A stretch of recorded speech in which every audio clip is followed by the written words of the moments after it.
This is his, where is it? There he is. This is his first trip abroad. Today, for the first time, I believe, he saw snow. It was pretty amazing. And then it almost killed us all. Which was also very exciting. But thankfully we made it. We had an excellent driver up in Dumfries who got us to the train station on time.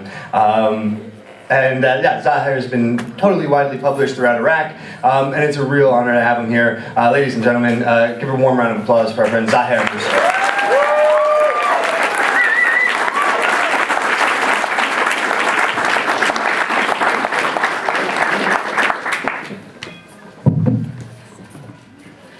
Thank you, Ryan. Hi, everybody. The first one.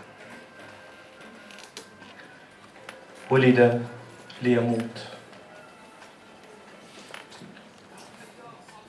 أبلغ الله أن المرايا نجوم في ليل الفقراء. أبلغ الله أن المرايا نجوم في ليل الفقراء، وأن نهاراتهم تلعق في النوافذ.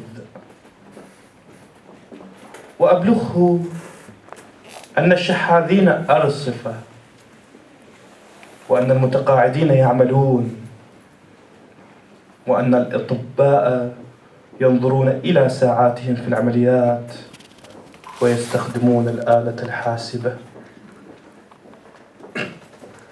وأبلغه أن المدينة تفلي شيب شوارعها من المارة، وأن البلاد أسرة مهاجرة تركب قطار الصدفة وحقائبها الوهن.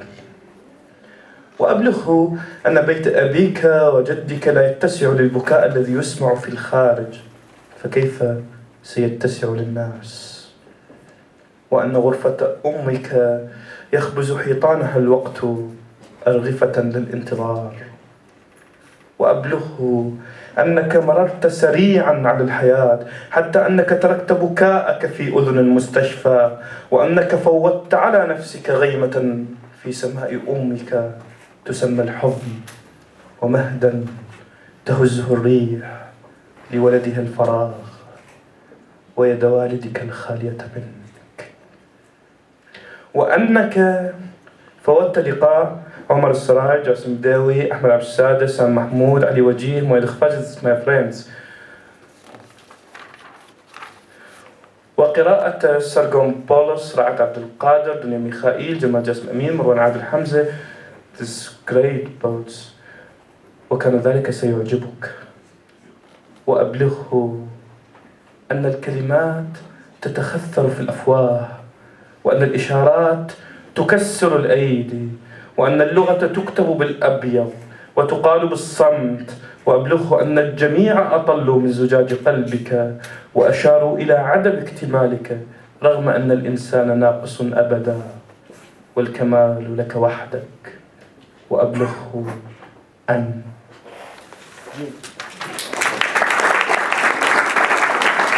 Mr. Jen Hadfield has done the translation.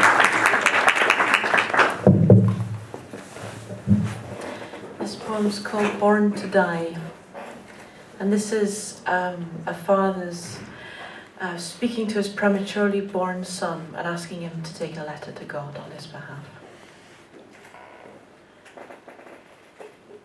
Tell God, mirrors are the stars of the poor, because they see nothing but good in the mirror's inversion. And that when the afternoon light hangs in their windows, they lick it, because the poor are that thirsty for light. And tell him the road is paved with beggars, and that those who had retired have to keep on working. While even as they operate, surgeons watch the clock and calculate how long they can give each patient.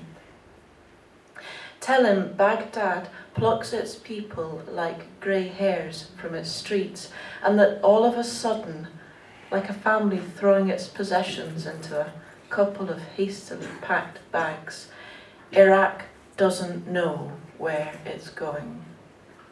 and tell him, the house of my father and my grandfather is so small that the people on the street can hear them crying through the walls. So how would it ever have held a whole family? And mother watched the clock for 9 months for nothing, watched while time baked it like a flatbread. But who can eat a clock? And tell him your life passed so quickly that even as you stand before God, your cry is still ringing in the hospital's ear.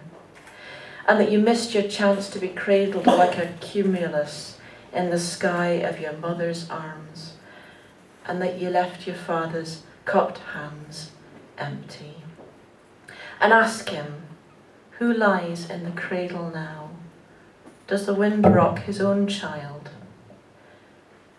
And tell him he never got to meet Omar al-Sarai, Jassim Badiwi, Ahmad Abul-Sada, Sam Mahmoud, Ali Waji, Muaid al-Kafai, Odorit Sargon Bolus, Rad Abu-Kada, Dina Makhil, Jamal Jassim, and Marwan Adil.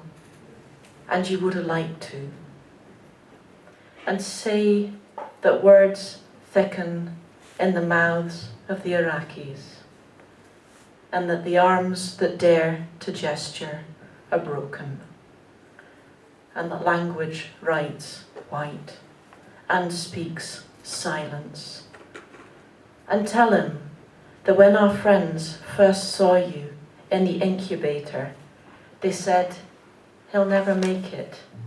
His heart is half grown. But we're all universally imperfect, and wholeness, perfection, these are yours alone. And tell him.